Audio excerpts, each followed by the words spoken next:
Assalamu alaikum dear students, welcome back to your online English class. In this part of the video lesson, you will learn about present perfect tense. You are listening to the part 2 of lesson 3 of unit 3. Before moving on, let's look at the roadmap of this part of the lesson. We will come to know about the learning outcome for this lesson. We will see what are the activities for this lesson. We will learn about the use of present perfect tense. You'll also get some post-lesson tasks as known as your homework. You'll get to know what will be our next lesson about. The learning outcome for this lesson is, by the end of this lesson, you'll be able to learn to use present perfect tense with adverbs. The activities for this part of the lesson are present in your student's book and your workbook.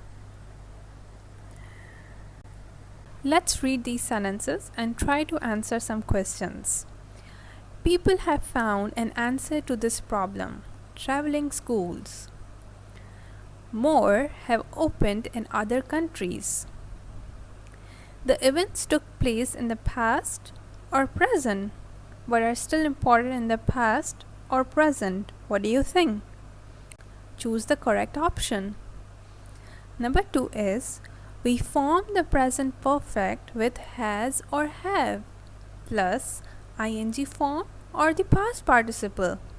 By looking at the above sentences, you can have a kind of idea whether these events took place in past or present, but are still important in the past or present.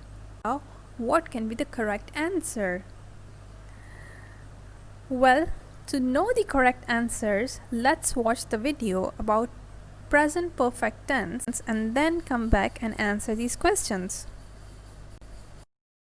Okay, get your notebooks ready. In this lesson, we're focusing on the present perfect tense.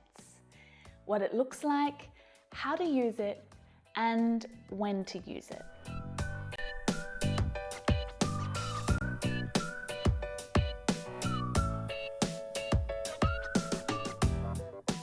Hello, I'm Emma from English.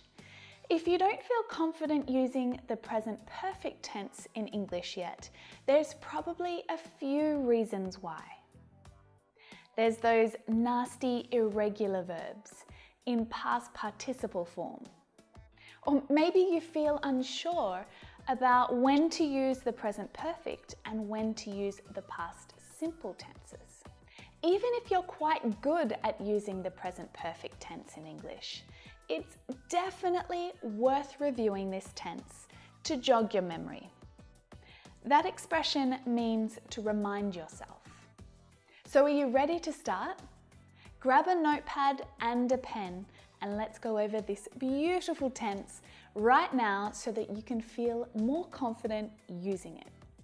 Oh, and if you can think of a friend who needs to review this tense too, make sure you share this lesson with them.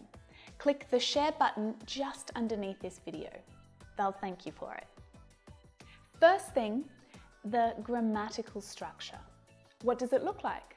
Well, it looks like this. Subject, have or has, and your main verb in past participle form. So the subject, you already know this. You can use a proper noun or a pronoun. I, she, they. In the perfect tenses, the verb have is an auxiliary verb. It's a helping verb. It's not the main verb in the sentence. And that means that it's usually unstressed and often contracted when spoken. So she has becomes she's. I have becomes I've. But I'll talk more about that soon. But then comes the main verb. In the present perfect tense, the main verb is in past participle form, not in past simple form. Now, this is no problem for regular past tense verbs. For regular verbs, the past participle form is the same as the simple past. So you just need to add ed. Watch in the present tense becomes watched in past simple, and it's also watched in past participle form. Laugh becomes laughed and is also laughed. Dance, danced, danced. Call, called, called. And even some irregular verbs use the same verb for past simple as the past participle form. Have in the present tense becomes had in the simple past, and it's also had as a past participle. Easy, right? Win, won, won. But these really irregular verbs are the ones that cause all of the headaches, because there are 3 different forms that you need to remember. Go in the present tense becomes went in the past simple, and in the past participle form, it's been or gone. Some more examples. Fly, flew, flown. Throw, threw, thrown. Do, did, done. Become, became, become. Speak, spoke, spoken. I'm sure you can think of many more examples, but with these verbs, there's no pattern, there's no rule to follow. You just need to memorize the past participle form. But keep an eye out for my next video next week, which will help you to practice and memorize these past participle forms of irregular verbs. In fact, if you subscribe to this channel, click the red button here, then you'll find out as soon as it's ready. But to use the present perfect tense well, you may need to polish up on some useful irregular English verbs and remind yourself about their past participle form. But let's get back to the structure.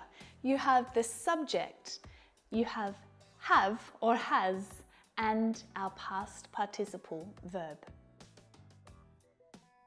I have asked my parents to loan me some money. You have been really helpful today. They have flown to the capital to meet with the officials. He has saved enough money to buy a car.